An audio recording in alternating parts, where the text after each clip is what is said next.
Vale, ahora que hemos terminado el mensaje de la primera iglesia, que es Éfeso, pues vamos a hablar de Esmirna. Dice, escribe esta carta al ángel de la iglesia de Esmirna. Este es el mensaje de aquel que es el primero y el último, que estuvo muerto pero ahora vive. Yo sé de tu sufrimiento y tu pobreza, pero tú eres rico.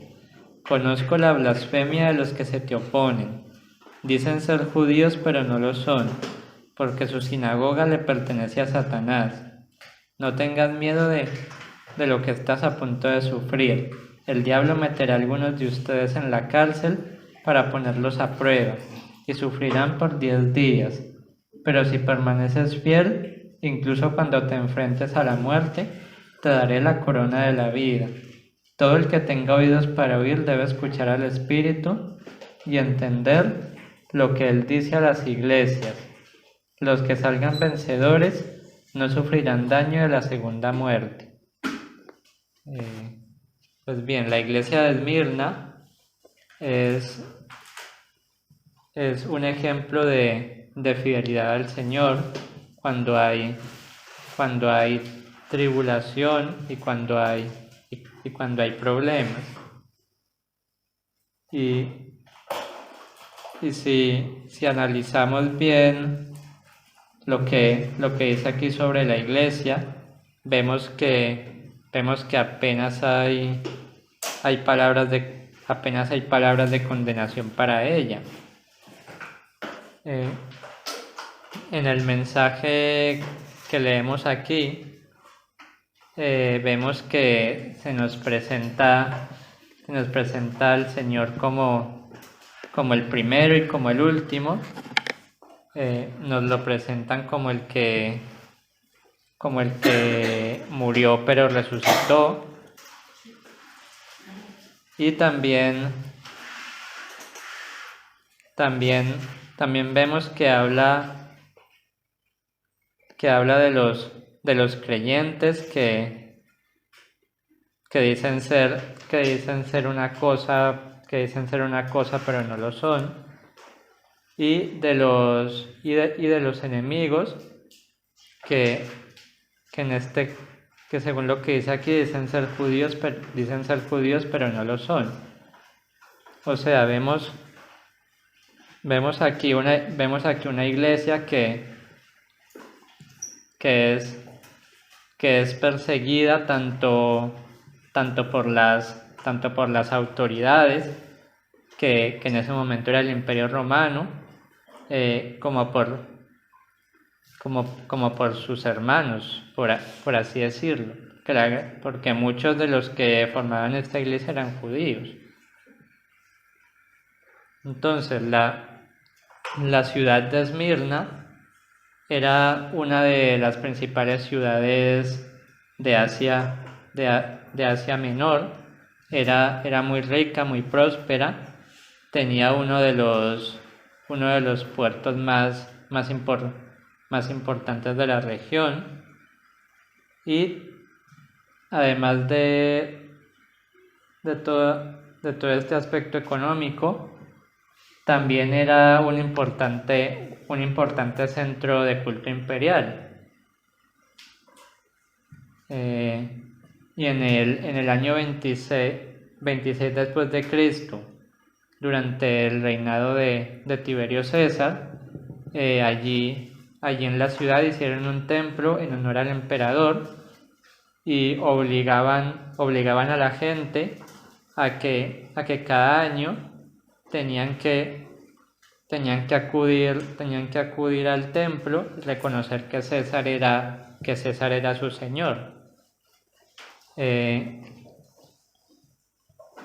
Uno de los aspectos interesantes del Imperio Romano es que ellos sabían que los judíos solo tenían un Dios, y por eso no los obligaban a adorar a sus dioses. Es decir, los judíos estaban totalmente exentos de todo ese culto al emperador. Y los cristianos también estaban exentos porque para el Imperio Romano ellos eran parte del judaísmo. Sin embargo, llegó un momento en el que la división entre judíos y cristianos fue tan fuerte que el imperio decidió obligar a los cristianos a adorar al emperador y a sus dioses. Los cristianos se negaron rotundamente y pues por eso empezaron a ser perseguidos.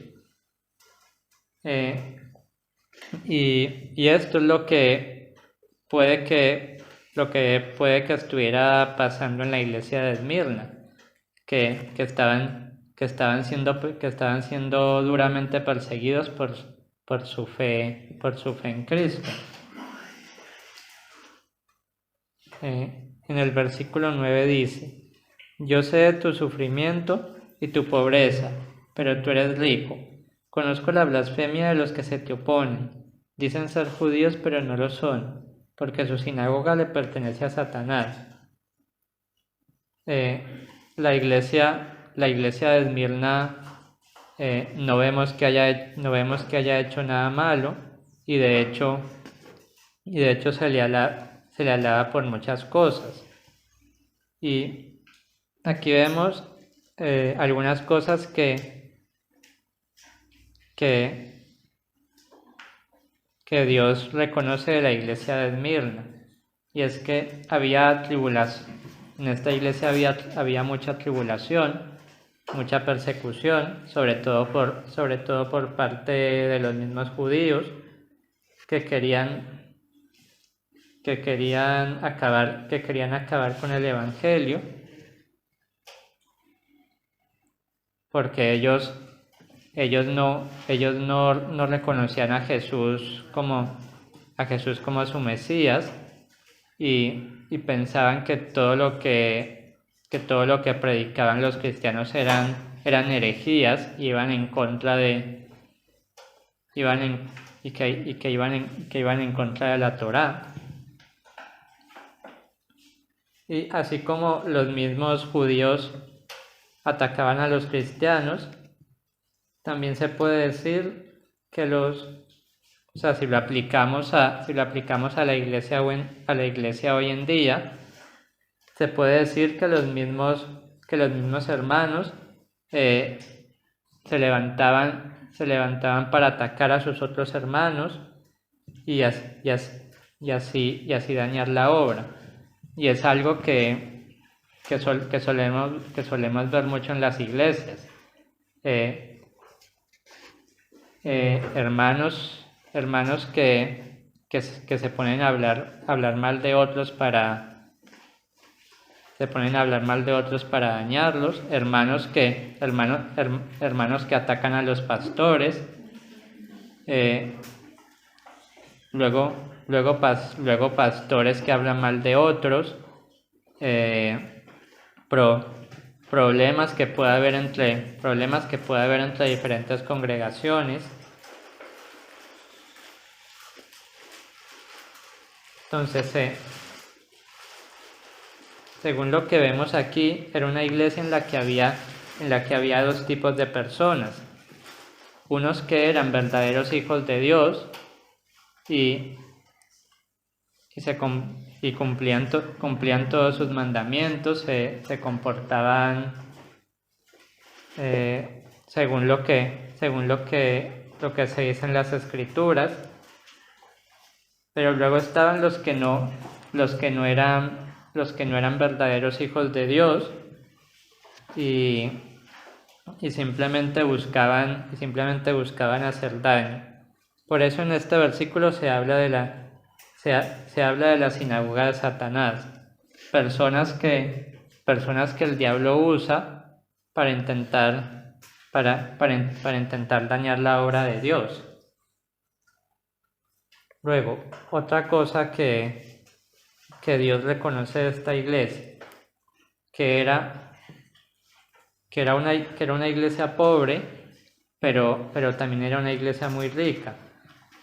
Hay que tener en cuenta que la ciudad de Esmirna era una ciudad muy próspera a nivel económico.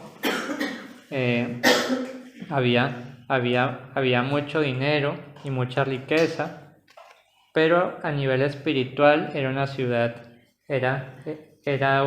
muy pobre. Entonces los creyentes que habían allí, a pesar de su sufrimiento, estaban fortalecidos en Jesús.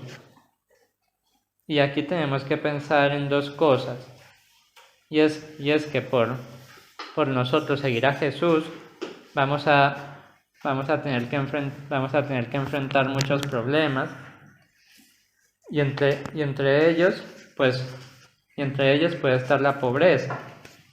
En Esmirna, debido al culto imperial que había, la gente obviamente rechazaba mucho a los que no seguían las normas, a los que no adoraban al emperador. Y entonces a lo mejor a estos creyentes los echaban de sus trabajos, no los ayudaban cuando tenían necesidades. A lo mejor cuando necesitaban comida no se la daban. Pero en medio de todo esto, ellos estaban seguros de que con Jesús podían salir adelante. Y luego, otra cosa en la que debemos pensar, y es que así como en esa ciudad había mucha riqueza, pero muy poca espiritualidad, asimismo pasa en las iglesias de hoy en día. Vemos que tienen templos súper lujosos. Vemos que tienen los mejores grupos de alabanza, las mejores sillas. Vemos que todo lo que hay ahí es de oro, pero luego a nivel espiritual no hay. Luego a nivel espiritual prácticamente no hay nada. Gente que está allí, que simplemente acude, pero que realmente no son hijos de Dios, o simplemente no caminan como debe ser. Luego el versículo 10, que dice: no tengas miedo de lo que estás a punto de sufrir. El diablo meterá a algunos de ustedes en la cárcel para ponerlos a prueba, y sufrirán por 10 días. Pero si permaneces fiel, incluso cuando te enfrentes a la muerte, te daré la corona de la vida. Aquí vemos las consecuencias. Aquí vemos las consecuencias y el precio que hay que pagar por seguir a Jesús. Y es que no todo el mundo va a estar de acuerdo con que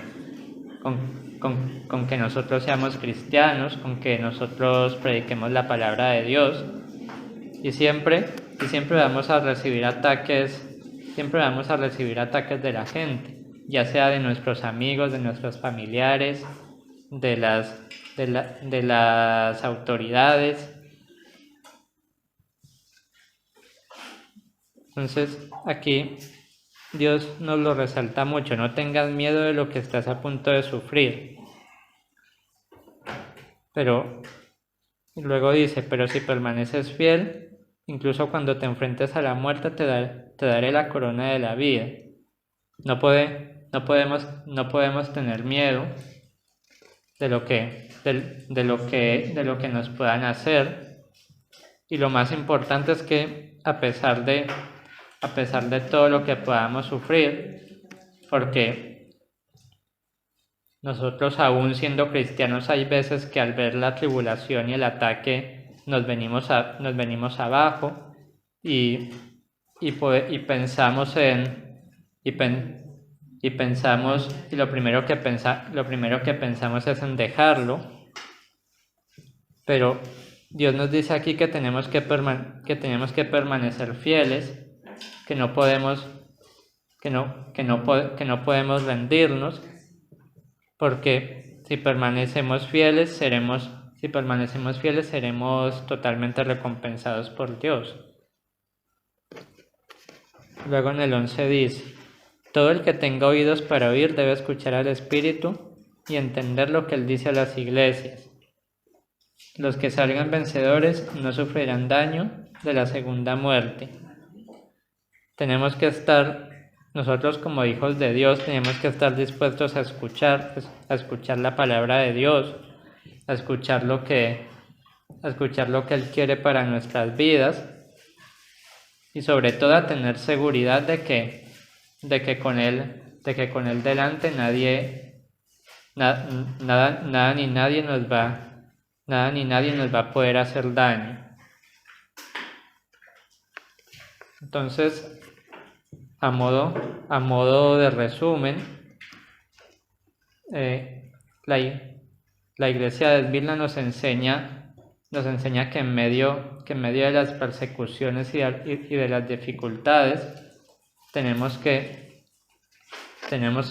estar seguros de que somos hijos de Dios, no podemos rendirnos ante las dificultades y tenemos que orar mucho para que el Señor nos libre, para que el Señor nos ayude a soportar todas esas pruebas, a que nos dé paz, a que nos dé paciencia y a que nos dé mucha fuerza y sobre todo que podamos preparar nuestros corazones para cuando lleguen todos estos problemas.